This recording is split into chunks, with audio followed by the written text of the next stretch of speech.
প্রভু জমিন থেকে আমাকে দেওয়া জান্নাত করে চলে যায়, জান্নাত কোটি দেওয়ার শেষ নিঃশ্বাস হয়ে যাবে, পাপ হয়ে যাবে।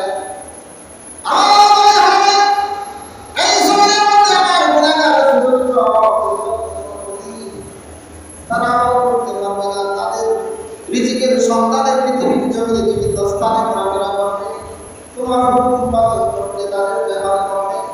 প্রভু আমার মধ্যে তুমি গ্রহণ করো না, আমি বিদায়ের পাতায় আর তারা দেখবেন জমিনের মধ্যে যার গুণাগার মধ্যে কোথায় জাহান্নামের ফেরেশতারা আসামি হয়ে যায়, জাহান্নামের মালিক ফেরেশতারা তার গলার ভিতরে লোহার শিকল করা টানতে টানতে জাহান্নামে নিয়ে যায়। সেই পাহাড় বিদায়ের বাবার কাছে দাঁড়িয়ে থাকবেন। এমন সময় একদম গুনাহের কারণে সেই ব্যক্তি জাহান্নামে যেতে লাগবে। আল্লাহ বলতে বলতেন, ইয়া মালিক, কি হয়েছে আমার সেই গুনাহগার মধ্যে কি হয়েছে? মালিক ডাকতে বলে, ইয়া রাসূলুল্লাহ সাল্লাল্লাহু আলাইহি ওয়াসাল্লাম, ইয়া আপনি ক্ষমা করবেন, আমি জানতাম না, আপনি আমার সঙ্গে আছেন জানতাম না। এই নাফরমান গুনাহগার আপনার এই উম্মতকে জীবনে সে ভালো করে পবিত্রতা অর্জন করতে পারে, তার জন্য উত্তম করতে পারে না। সেই ব্যক্তি আজকে আমরা আমাদের মামলার সাথে হয়ে গেছে। আল্লাহ তাআলা হুকুম করেছেন এই ব্যক্তিকে জাহান্নামে যদি কি হাঁকায় হাঁকায় নিয়ে যাওয়া হবে। আল্লাহর হুকুমের সেই চলে যাবে, মালিক ফেরেশতা 120 মণ ওজনে সেই লোহার শিকল দিয়ে ব্যক্তিকে বেঁধে ফেলবে।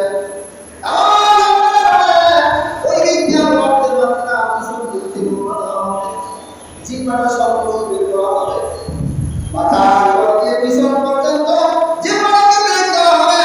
আর দেখতে পাবে জমিনের মধ্যে জিহ্বাটা কত মিথ্যা কথা বলেছে, জমিনের জিহ্বাটা কত মানুষকে অসহায় মানুষদেরকে গালি দিয়েছে, জমিনের ভিতরে কত মানুষকে জিহ্বাটা মানুষকে অসহায়ভাবে পথের পথে সন্ধান করে দিয়েছে। এই জিহ্বাদের রূপে অনেক কিছু করেছে, যা আজকে এই জিহ্বাই তোমার জন্য জাহান্নামে যাওয়ার জন্য একটা কারণ হয়ে গেল। এই জিহ্বাটাকে বের করে পিছন দিকে বের করা হবে, দুটি হাত বেঁধে ফেলা হবে, জাহান্নামের আগুনের শিকল সাথে সাথে চাপার দিয়ে উঠতে উঠতে বসে বসে জমিনে পড়ে যাবে। মালিক চলে যাবে, ওই ব্যক্তি জাহান্নামের কাছে যেতে যাবে। আল্লাহ নবী সাল্লাল্লাহু আলাইহি ওয়াসাল্লাম সামনে দাঁড়িয়ে দেখবেন লোকটা পরিপূর্ণ মানুষের মতো দেখা যাবে, টাকা দিল না, টাকা দেয় না। সেই ব্যক্তি এতেই অসহায় মতো চোখের পানি দিয়ে চারটা করে ছেড়ে দিয়েছে।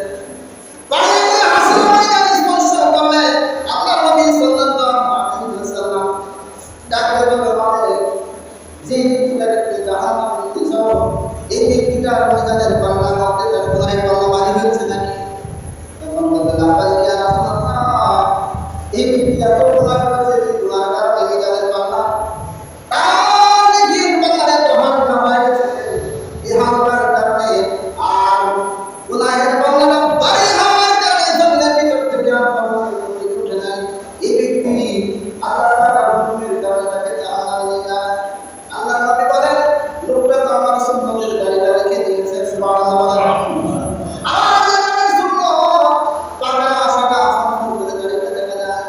শরীরের অঙ্গগুলি শিকল দ্বারা আবদ্ধ হওয়ার কারণে এখন সেই রক্তগুলি শুকিয়ে গেছে, আর বস্তুগুলি টুকরাগুলি খুশে খুশে বসে বসে এই হাসরের ময়দানের জমিন স্পর্শ করে ফেলেছে। আজকের এই দিনটা তার জন্য কষ্টদায়ক। আমি মালিক জানতে চাই, এই ব্যক্তিগুলি যাদের ব্যাপারে আমার সামনে বড় ভুল করতে পারবো নাকি? আল্লাহ নবী তোমার সাথে মালিক আবার ডাকছে, আল্লাহ কাছে বলবো, তোমার হাবিব বলেছে এই ব্যক্তির পাল্লা, এই ব্যক্তির হিসাব রাখা সে দেখতে চায়। আল্লাহ সেই কথা আল্লাহর কাছে বলছেন, সাথে সাথে আল্লাহ রাব্বুল আলামিন মালিক বলেন,